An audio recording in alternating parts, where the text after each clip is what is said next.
Selon vous, qu'est-ce qui nous a enlevé cet amour dans nos familles?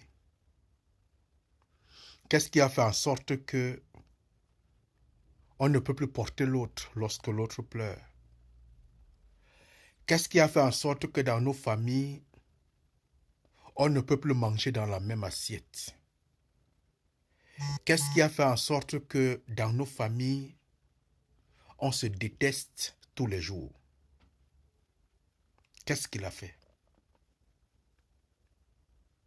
Je pense qu'il n'y a pas deux choses.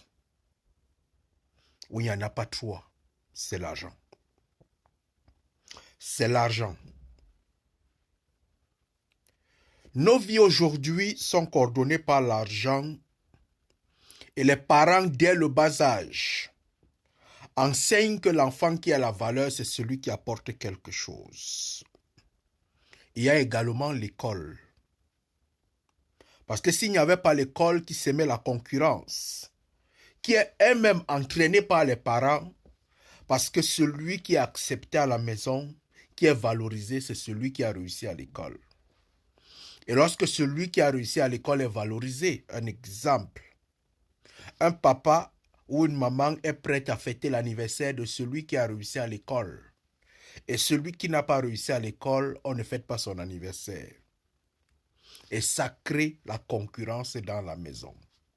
Le petit frère commence à détester la petite sœur parce que la petite sœur réussit à l'école et lui, le grand frère, il échoue à l'école. Et ce qui fait que la petite sœur est beaucoup aimée à la maison parce que le grand frère échoue à l'école.